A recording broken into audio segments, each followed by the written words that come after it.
নমস্কার, আমি মৌমিতা। আমার নতুন একটি ভিডিওতে আপনাদের সবাইকে স্বাগত। আশা করছি যে যেখান থেকে আমার ভিডিওটি দেখছেন সবাই ভালো আছেন, সুস্থ আছেন এবং আমরাও ভালো আছি। আর আমার সকল বন্ধুদেরকে ভালোবাসা জানিয়ে আমি আজকের ভিডিও শুরু করছি। তো এই ভিডিওতে আমার আজকে যে বাথরুমটা কীভাবে আমি পরিষ্কার করেছি আর প্রতি সপ্তাহে আমি আমার বাথরুমটা কীভাবে ডিপ ক্লিন করে থাকি আর সেটার মধ্যে আপনাদের সাথে আমি শেয়ার করতেছি। তা দেখুন, আমি বাথরুমটা পরিষ্কার করে নেওয়ার পর আমার বাথরুমটা কীভাবে ঝকঝকে এবং চকচকে হয়ে গেছে, পরিষ্কার পরিচ্ছন্ন। তো কিভাবে আমি আমার এই বাথরুমটা এত সুন্দর পরিষ্কার এবং পরিচ্ছন্ন করেছি আর সেটাই আপনাদের সাথে শেয়ার করব। তো কিছু আমি টিপস এখানে ব্যবহার করেছি, যে টিপসগুলো আপনাদের সাথে আমি শেয়ার করব। তো প্রথমে আমি এরকম একটা প্লাস্টিক বাটি নিয়েছি আর এই প্লাস্টিকের বাটির মধ্যে আমি কিছুটা হাফসা গরম জল নিয়েছি আর তার মধ্যে আমি আমার বাথরুমে যে ব্যবহার করা হয় যে নীল হারপিকটা, তো একটু নীল হারপিক দিয়েছি আর তার সাথে আমি দিয়েছি এই যে বেকিং সোডা।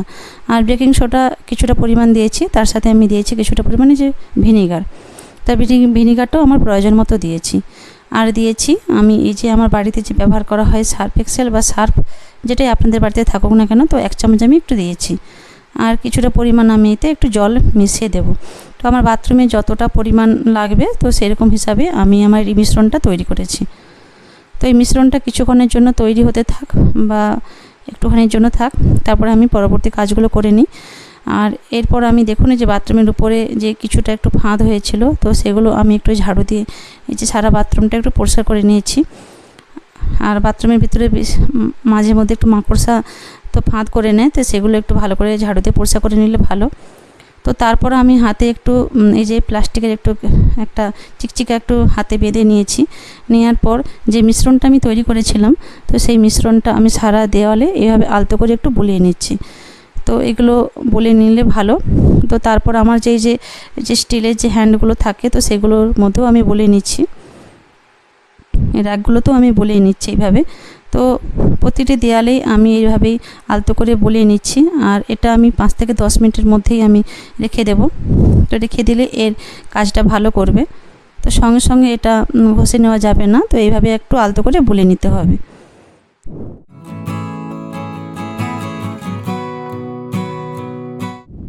তো তারপর আমি যে আমার হ্যান্ড ওয়াশটা যে ছিল, তো হ্যান্ড ওয়াশের যে জলের পাইপে যে তারটা ছিল, তো এটাও একটা জলের আয়রনের দাগ পড়ে এটা লালচে মতো হয়ে গেছিলো। তো এটাও আমি ওই মিশ্রণটা যে তৈরি করেছিলাম সেটাতেও আমি একটু ভালো করে এরকম করেই ঘষে নিচ্ছি।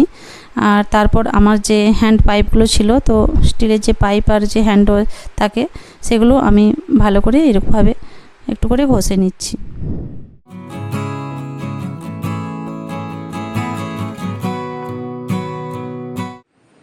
তো এই মিশ্রণটা যে খুব সুন্দর কাজ করে আর এটাও দিয়ে যদি আপনারা পরিষ্কার করে থাকেন তো খুবই ভালো হয়। আর এইভাবে তারপর আমি যে রেখেছিলাম মিশ্রণটা দিয়ে আলতোভাবে বুলিয়েছিলাম, তো তারপর আমি একটা স্কচ ব্রাইট জালি দিয়ে সারা দেয়ালটা ভালো করে এইভাবে একটু ঘষে নিচ্ছি। তো ঘষার পর দেখতেছি যে জলে যে আয়রনের দাগ, যে লালচে দাগটা ছিল, তো কিছুক্ষণের মধ্যে লালচে দাগটা ভালোভাবেই পরিষ্কার হয়েছে। আমাকে বেশি পরিশ্রমও করতে হচ্ছে না, কিন্তু এইভাবে ঘষে নিলে বেশ ভালো। আর সারা মাসে যদি একবার যদি এইভাবে আপনারা যদি এই ভিনিগার মেশানো জল বা এই ব্লিচিং পাউডার জলটা যদি মিশিয়ে যদি পরিষ্কার করে থাকবেন, তবে বাথরুম দেখবেন সবসময়ের জন্য ঝকঝকে এবং চকচকে থাকবে আর কোনো গন্ধও থাকবে না। আর বাথরুম সারা জীবন সবসময়ের জন্য নতুনের মতোই থাকবে। আর আমি প্রতি সপ্তাহে বাথরুমটা নিচের ফ্লোর আর সামান্য দেয়াল আর হ্যান্ড পাইপগুলো একটু ঘষে নিই। আর এই যে দেয়ালগুলো হচ্ছে এটা আমি মাসেই করে নিয়ে থাকি। তারপর আমি যে মিশ্রণটা আমি তৈরি করেছিলাম, তো সেটাই আমি এই যে নিচে যে টাইলসটা ফ্লোরটা আছে, তো ফ্লোরটার মধ্যেও আলতে হবে, আমি এইভাবে বুলিয়ে নিচ্ছি। তো এটাও আমি 5 থেকে 10 মিনিটের মধ্যে রাখবো।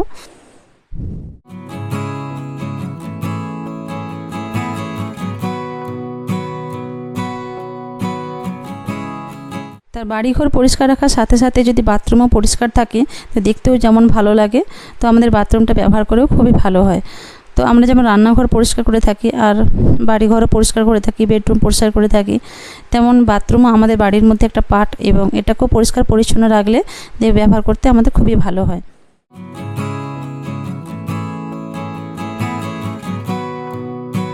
আর এইসব বাথরুম পরিষ্কার করার সময় দেখবেন একটা হাতে গ্লাভস বা কিছু চিকচিকা একটু বেঁধে নেবেন, যেহেতু এটা অ্যাসিড বা অনেক কিছু দিয়ে তৈরি মিশ্রণটা তৈরি হয়ে থাকে, তো হাতটা বলুন তো পুরো হাতটা না ব্যবহার করাই ভালো, যে একটা পলি চিকচিকা একটা বেঁধে নিলে খুবই ভালো হয়।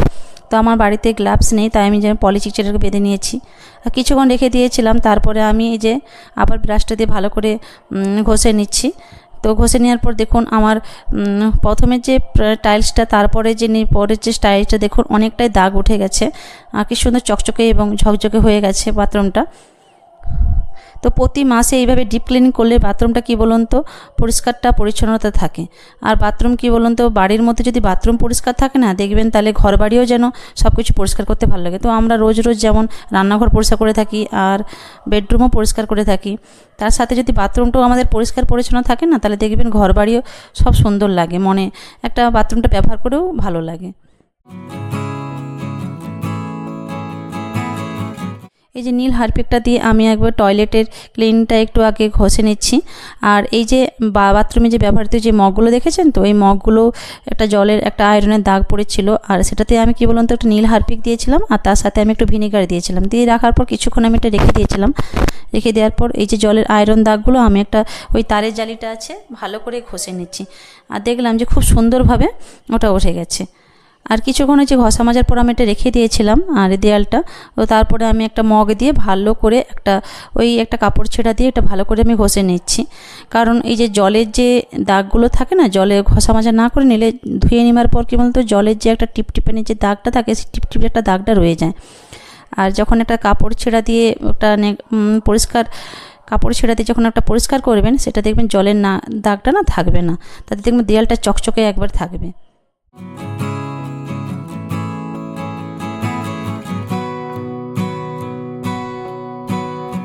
তো ভিডিও চলাকালীন আমি কিছু কথা বলতে চাই। আর হচ্ছে যে সকল বন্ধুরা আমাকে কমেন্ট করেছেন এবং দিদি ভাইয়েরা বোনেরা, তো তাদেরকে আমি জানাই আমার পাশে থাকার জন্য অসংখ্য ধন্যবাদ, তো আমাকে সাপোর্ট করার জন্য। তো এইভাবে আমার পাশে থাকবেন এবং আমাকে সাপোর্ট করবেন, আর তাহলে পরবর্তী একটা ভিডিও দিতে আমাকে অনেকটা ইচ্ছে জাগাবে। তো আপনারা তো দেখেছেন আমার কোনো বন্ধুরা দেখেছেন যে আমি দুটো বাচ্চা বা সংসার সামলিয়ে আর ইউটিউবের কাজকর্ম করে ভিডিও প্রায় দিন হয়তো দিতে পারছি না, তো 2-1 দিন লেগেই যায় আমার ভিডিও দিতে। তো অনেকটাই চেষ্টা করি যে আপনাদেরকে প্রতিদিন ভিডিও দেওয়ার জন্য, কিন্তু হয়ে ওঠে না। তো আমাকে এইভাবে আমার পাশে থাকবেন এবং আমাকে সাপোর্ট করবেন, তো আপনাদের ভালোবাসাই হয়তো আমি একটা ইউটিউবে একটা জায়গা করে নিতে পারবো। তো দেখুন আমার বাথরুমটা কত সুন্দরভাবে পরিষ্কার হয়ে গেছে। আর এইভাবে পরিষ্কার করলে দেখবেন মাসের পর মাস যদি পরিষ্কার করে থাকেন না, তাহলে সবসময় বাথরুম থাকবে নতুনের মতো। তো আজকের ভিডিও আমি এখানেই শেষ করছি, আর ফিরে আসছি এটার পরে একটা নতুন ভিডিও নিয়ে। তো আপনারা ভালো থাকবেন, সুস্থ থাকবেন, আর আমার চ্যানেলটি যদি একটু ভালো লেগে থাকে তাহলে একটা লাইক করে দেবেন এবং সাবস্ক্রাইব করবেন আর কমেন্ট করবেন।